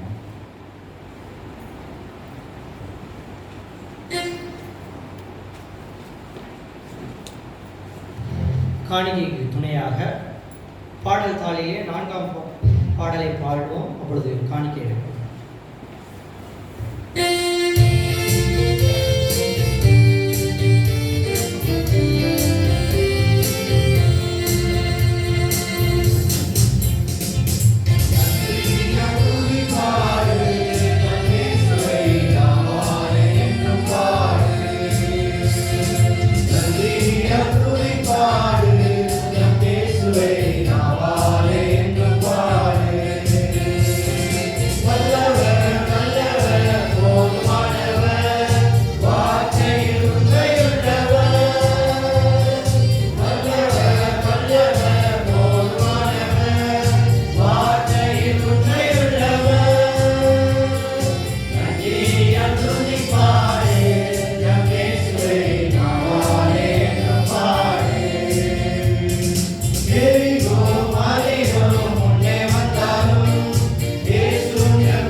நின்றபடியே நாம் ஜெபம் செய்வோம். அன்பின் பரலோக பிதாவே, நல்ல வேலைக்காக உமக்கு நன்றி செலுத்துகிறோம், துதிக்கிறோம் கர்த்தாவே. நாங்கள் படைத்த அருமையான காணிக்கைக்காக நாங்கள் ஜெபிக்கிறோம் தகப்பனே. உம்மிடத்தில் நாங்கள் பெற்றுக்கொண்ட ஆசீர்வாதங்கள் ஏராளம் ஏராளம் தகப்பனே. அதை நாங்கள் உம்மிடத்திலே நாங்கள் கொடுக்கிறோம் தகப்பனே. நாங்கள் கொடுத்த இந்த காணிக்கையை நீர் ஆசீர்வதித்து அங்கீகரிக்க ஜெபிக்கிறோம் கர்த்தாவே. இந்த காணிக்கையை உமது ஊழியர்களுக்கென்று நாங்கள் பயன்படுத்துவதற்காக உமக்கு நன்றி செலுத்துகிறோம், துதிக்கிறோம் தகப்பனே. அதே போல கர்த்தாவே, இந்த வேளையிலேயே நாங்கள் கேட்ட சத்தியத்திற்காக உமக்கு நன்றி செலுத்துகிறோம் தகப்பனே. எங்கள் முன்னாடி கர்த்தாவே நீர் உள்ள சாட்சியுள்ள ஒரு நபரை எங்களுக்கு முன்னாடி நிப்பாட்டின கிருபைக்காக உமக்கு நன்றி செலுத்துகிறோம், துதிக்கிறோம் தகப்பனே. நீர் இன்றும் எங்களோடு ஜீவிக்கிறீர் என்பதற்காக அவர் எங்கள் முன்னாடியே நின்று கர்த்தாவே உம்முடைய வார்த்தையை எங்கள் மத்தியிலே பகிர்வதற்காக உமக்கு நன்றி செலுத்துகிறோம், துதிக்கிறோம் தகப்பனே. எங்கள் வாழ்நாட்களிலே தகப்பனே, இந்த 2 காலங்களிலே தகப்பனே நாங்கள் சீர்படுத்திக் கொள்வதற்கான காலத்தை எங்களுக்கு கொடுத்திருக்க கிருபைக்காக உமக்கு நன்றி செலுத்துகிறோம் தகப்பனே. அநேக காரியங்களை எங்களால் திருத்திக் கொள்ள முடியாமல் இருக்கிறது தகப்பனே. இந்த 2 காலங்களிலே நாங்கள் அதை திருத்திக் கொள்ள என் தகப்பன் தாமே கிருபை செய்ய ஜெபிக்கிறோம் தகப்பனே. இங்கே வந்திருக்க ஒவ்வொருத்தர்களையும் ஆசீர்வதிங்கள் தகப்பனே. எத்தனையோ சூழ்நிலை மத்தியிலும் கர்த்தாவே நாங்கள் இங்கே வந்திருக்கிறோம், அதற்காக உமக்கு நன்றி செலுத்துகிறோம், துதிக்கிறோம் தகப்பனே. இந்த கிருபையின் காலங்களிலே கர்த்தாவே உம்மிடத்தில் நாங்கள் கிருபையை பெற்றுக்கொண்டிருக்கிறோம் தகப்பனே, அதற்காக உமக்கு நன்றி செலுத்துகிறோம். அந்த கிருபையினாலே இன்று நாங்கள் உன் மத்தியிலே நிற்கிறோம் தகப்பனே, அதற்காக உமக்கு நன்றி செலுத்துகிறோம், துதிக்கிறோம் தகப்பனே. இன்னும் வர முடியாத சகோதர சகோதரிகள் எத்தனையோ பேர் இருப்பார்கள், அவர்களுக்காக ஜெபிக்கிறோம் தகப்பனே. அவரை எல்லாம் ஆசீர்வதிங்கள் தகப்பனே. எங்கள் திருச்சபையில் மக்களுக்காக ஜெபிக்கிறோம், எங்களுக்காக கொடுக்கிற ஜெபிக்கிற ஒவ்வொரு மக்களுக்காக நாங்கள் ஜெபிக்கிறோம் தகப்பனே. அவரெல்லாம் ஆசீர்வதிங்கள், பலப்படுத்துங்கள் தகப்பனே. இப்பொழுது தகப்பனே உங்களுடைய வசனத்தை கேட்டு நாங்கள் இங்கிருந்து செல்ல இருக்கிறோம், அதன்படி எங்கள் வாழ்நாளில் நடக்க எங்களுக்கு கிருபை செய்ய ஜெபிக்கிறோம் கர்த்தாவே. எல்லாமே எங்களை ஆசீர்வதித்து வழிநடத்துங்க. அருமையரசர் இயேசு கிறிஸ்து இன்ப நாமத்தில் வேண்டிக்கிறோம் நல்ல பிதாவே. கர்த்தருடைய நம்முடைய கர்த்தராகிய இயேசு கிறிஸ்துவின் கிருபையும் பிதாவாகிய அன்பும் பரிசுத்தாவின் ஐக்கியமும் உங்கள் அனைவரோடும் கூட இருப்பதாக. ஆமென். நாம் அனைவரும் இணைந்து கர்த்தரை போற்றுவோம். என் ஆத்துமாவே கர்த்தரை ஸ்தோத்திரி, என் முழு நாமத்தை ஸ்தோத்திரி, என் ஆத்துமாவே கர்த்தரை ஸ்தோத்திரி. கர்த்தர் உங்களோடு கூட இருப்பாராக. சமாதானத்தோடு போய் வாருங்கள்.